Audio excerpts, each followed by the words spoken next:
ahead on Daytime Buffalo, Buddy's Second Chance Rescue stops by with their adoptable pup of the week. And I visit Ethan Allen's showroom in Amherst for this week's Design on Daytime segment. It's all coming up right now on Daytime Buffalo.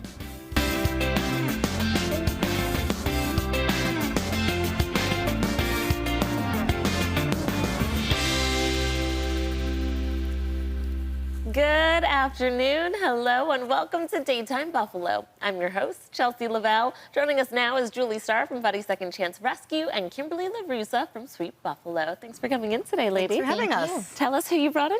So today I brought one of our fosters, Denise, and her foster puppy, Caboose, aka Kanga. Oh my goodness. Okay, Denise, tell us all about Caboose and what his story is. So Caboose came from the south, which is where we primarily get most of our rescues. He came up, he was actually pretty sick when he got here. He has since been brought back to health. He had hookworms and some other issues. So that is pretty normal when they first come up. However, they stay with us until they're actually better of health and so they can decompress some time.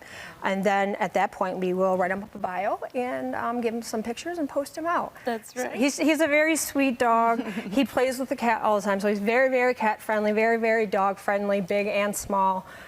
He's a bit of a gentleman and a bit of a attention snob, so be prepared for that. But he's very much ready for adoption, and who doesn't love this face? He is so cute. He came right up to me when I walked into the studio today, and you know, obviously he's a puppy, so he really is moldable for anybody. Yes, he really is. Yeah, he really is. So he definitely would be best with somebody else that he can play with, whether it be children or other animals. He likes to play a lot, so that would definitely help him dramatically. Well, Denise, tell us a little bit about how long you've been fostering with Buddies and what it means to you. Absolutely. So I've been with Buddies off and on for some time. I took a break for about a year or two, and then I said, you know what, there's something missing, and what was missing is more dogs. I have 2 dogs at home, and you know I had the option of just going ahead and adopting another dog, but instead I said I'm going to do better with just fostering some more dogs. So I reached out to Julie and said, hey, can I come back? And she was like, of course you can. So here we are, and he has been my third since I've been back, and it's only been about, what, 30 days? Yeah. Oh, wow. Yeah. So, Which is awesome, because that means that they're getting out quickly and finding their forever homes. Yeah, and it is really great. You learn to love the pups, of course, and you don't want to keep them. Well, you want to keep them, but don't. I usually say no anyways. Yeah. But yeah, you feel great when you do it. You really do. And you know what family they're going to. You know that they're going to be in a great home. So that's what just makes it so much easier for you to foster and allow the dog to leave your own home. Yeah. Julie, how dire is the need for fosters right now? It's huge. Yeah. It's huge. Every time we come on, we talk about the animal crisis we're experiencing, not just here in Western New York, but across the country. We just took a dog yesterday that was in the streets in Amherst wandering, covered in mats, nails grown into the pads of his feet. Oh. You know, we need help more than ever before. We're going into our 13th year this year, over 7,000 dogs saved, and there's still another 7,000 that need us. Mm-hmm. So, you know, Denise knows every time she takes a dog, not only is she saving this dog, she's saving the dog that then gets to take his place and live another day. So, you know, fostering doesn't cost anything. We pay for all the vetting, we pay for all the supplies, crates, training. If your foster dog needs training, we have 3 trainers on staff that we can supply. Mm-hmm. We just sent a dog to board and train outside of the organization because that dog needed extra help.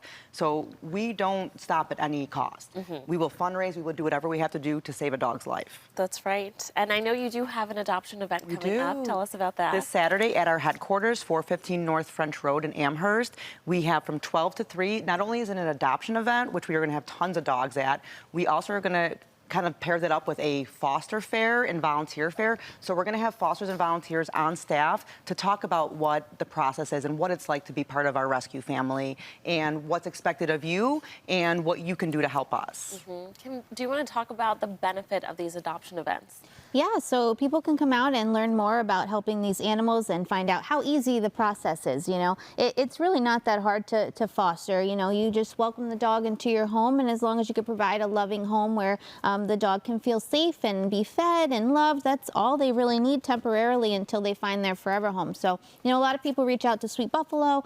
They want us to help them, you know, place dogs with the rescues, and Buddy's Second Chance, you know, they're willing to take any dog I send them. as long as I find a foster. So when people say, hey, we found this dog, can you help? Yeah, and we say, yeah, but can you take the dog temporarily? Because then buddies can provide the medical care and everything you need, the dog food. But it would be great if that person can just take that dog into their home. We got lucky one time in the city of Buffalo, a girl found a dog tied to her porch. Imagine that. Yes. And we had her on this segment. And she actually, you know, listened. She said, okay, I'll take the dog for a little bit. She ended up adopting the dog, but not everyone has to do that. But that was a case where that dog needed help. She stepped up to help, brought it into her home, and buddies paid for everything.